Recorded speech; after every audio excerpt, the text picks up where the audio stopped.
Hello everyone, good evening and welcome back to my YouTube channel. कसे आहात तुम्ही सगळे? मजेत आहात ना? मजेत असायलाच हवं.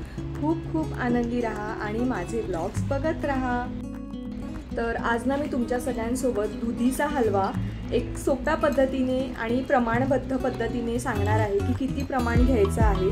आणि इतका सुंदर तो दुधीचा हलवा होतो की म्हणजे जसं आपण बिकानेर किंवा जे स्वीट्सचे दुकानं असतात त्याच्यामध्ये कसं आपण दुधीचा हलवा खातो ना, त्याच प्रकारे घरच्या घरी कमी सामानामध्ये दुधीचा हलवा कसा बनवायचा ह्याची रेसिपी शेअर करणार आहे. तर हा व्लॉग शेवटपर्यंत बघत राहा.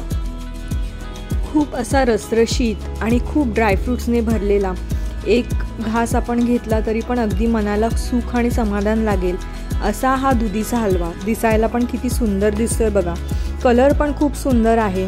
तर ह्याची रेसिपी मी आता तुमच्यासोबत शेअर करते.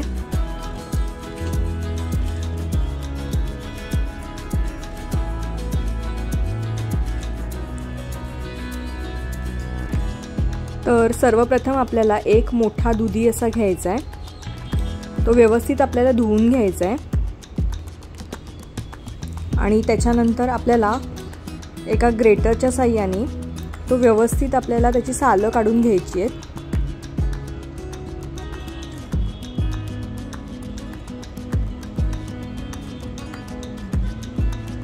तर सालं काढून झाल्यानंतर ना मागचं आणि पुढचं देठ आपल्याला काढून टाकायचं आहे आणि त्याच्यानंतर तो मध्यभागी कट करून त्याचे आपल्याला असे 4 तुकडे करून घ्यायचे. त्याच्या बिया वगैरे आपल्याला काढून घ्यायच्या नाही आहेत कारण हा अगदी कोवळा दुधी आहे, त्याच्यामुळे त्याच्या बिया वगैरे काढण्याची काहीच गरज नाही आहे.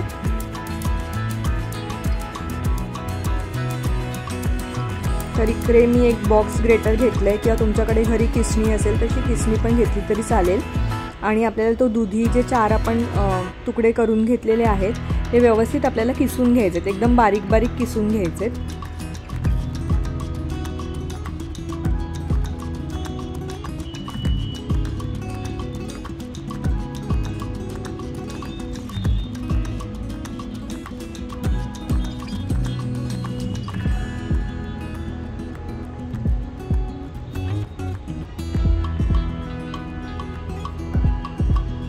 तर इकडे माझा दुधी जो आहे तो पूर्णपणे किसून झालेला आहे.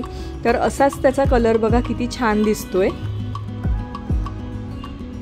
तर आता इथे मी एक कढई तापत ठेवलेली आहे. सर्वात पहिले आपल्याला फ्लेम हाय करून घ्यायची आहे गॅसची. त्याच्यानंतर आपल्याला 1 वाटी जर दुधी किसलेला असेल तर अर्धी वाटी त्याच्यामध्ये तूप घालायचे. तर तूप गरम झाल्यानंतर किसलेला दुधी आपल्याला त्याच्यामध्ये घालून घ्यायचा आहे. दुधी घातल्यानंतर आपल्याला गॅसची फ्लेम ही मीडियम ठेवायची आहे आणि व्यवस्थित आपल्याला चमच्याच्या साहाय्याने तो परतून घ्यायचा तुपामध्ये. जोपर्यंत दुधी तुपामध्ये एका साईडला परतला जातोय तोपर्यंत आपल्याला इथे ड्रायफ्रूट्स एका साईडला सगळे कट करून घ्यायचे. तर मी बदाम घेतलेत, त्याच्यानंतर काजू घेतलेत आणि पिस्ता घेतलेत. तर ते व्यवस्थित आपल्याला असे बारीक बारीक कट करून घ्यायचे.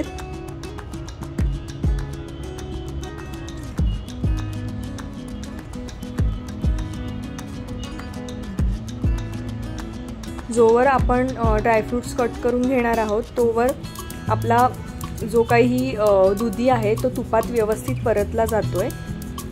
मीडियमच गॅसची फ्लेम ठेवायची आहे.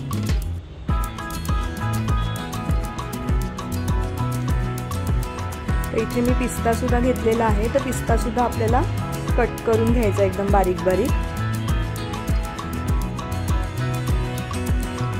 सगळे ड्रायफ्रूट्स कट झाले की एकदा सुरीच्या साहाय्याने पुन्हा एकदा त्याच्यावरती बारीक कट करून घ्यायचे. आता मी काय करते, 1 वाटी दुधी, अर्धी वाटी तूप आणि इथे 1.5 वाटी दूध घातलेलं आहे.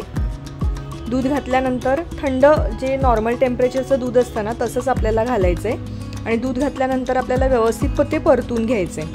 आणि मी इथे 5 छोटे चमचे साखर घालून घेते.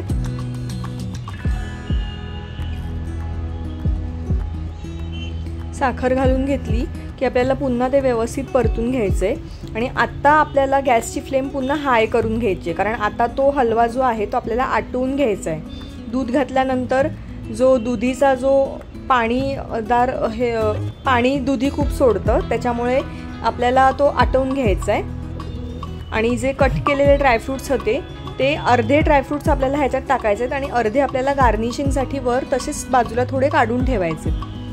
तर तुम्ही आता इकडे बघू शकता की किती सुंदर दिसतोय, म्हणजे असाच हा जो कलर आहे पिस्ता कलर हा खूप सुंदर दिसतोय आणि ड्रायफ्रूट्सनी तर त्याला एकदमच वेगळीच शान आलेली आहे।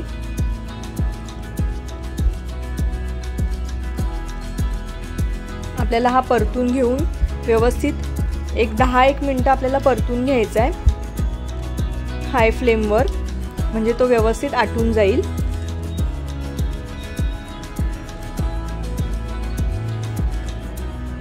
दूध व्यवस्थित आटलं पाहिजे आणि जी साखर आहे ती त्या दुधीमध्ये व्यवस्थित मिक्स झाली पाहिजे, म्हणजे त्याचा जो फ्लेवर आहे ना तो आपण हलवाईच्या दुकानात किंवा बिकानेरमध्ये स्वीट्सच्या दुकानात जसं दुधीचा हलवा खातो ना सेम त्याच पद्धतीचा होणार।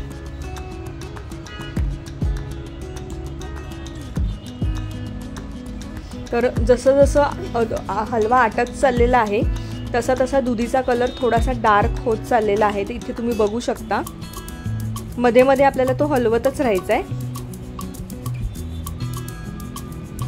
तर जोपर्यंत दुधी आटून जातोय तोपर्यंत इथे मी 4 वेलच्या घेतलेल्या आहेत, तर त्या आपल्याला कुटून घ्यायच्यात एकदम बारीक।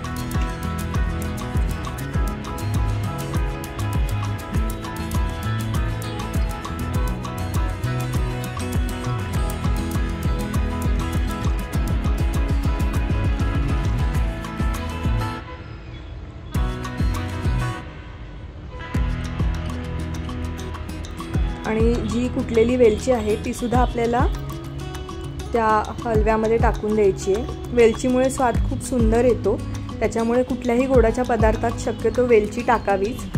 आणि वेलची टाकल्यानंतर पुन्हा एकदा व्यवस्थित परतून घ्यायचे।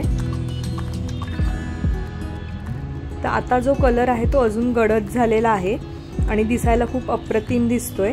तर अशा प्रकारे मी सर्विंग बाउलमध्ये तो काढून घेतलेला आहे आणि जे मी अर्धे ड्रायफ्रूट्स ठेवून दिले होते ना ते मी गार्निश केलेले आहेत वरून। तर भरभरून असा गोडवा, भरभरून असे ड्रायफ्रूट्स आणि खूप रसरशीत झालेला हा दुधी हलवा तुम्ही इथे बघू शकता। दिसायला खूप टेम्पटिंग दिसतोय, खूप माउथ वॉटरिंग दिसतोय आणि तो झालेला पण खरंच आहे माउथ वॉटरिंग। तर तुम्हाला ही रेसिपी कशी वाटली हे नक्की मला कमेंट करून सांगा आणि अशाच माझ्या नवनवीन रेसिपीज येत राहतील तर माझ्या चॅनलला लाईक, शेअर आणि सबस्क्राईब करायला अजिबात विसरू नका। आणि तुम्ही सुद्धा नक्कीच ही रेसिपी ट्राय करून बघा आणि मला कमेंटमध्ये सांगा।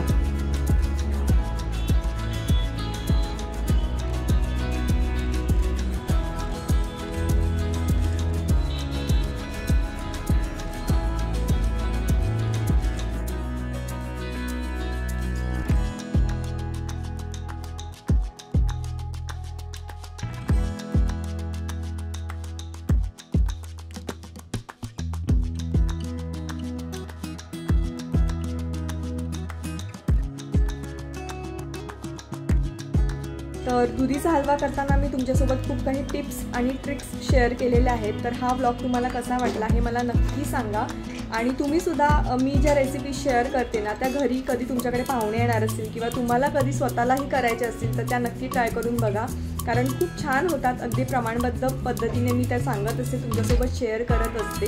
तर माझ्या चॅनलला लाईक, शेअर आणि सबस्क्राईब करायला अजिबात विसरू नका आणि हा व्लॉग मी इथेच एंड करते। तोपर्यंत भेटूयात आपण नेक्स्ट व्लॉगमध्ये। Till then bye.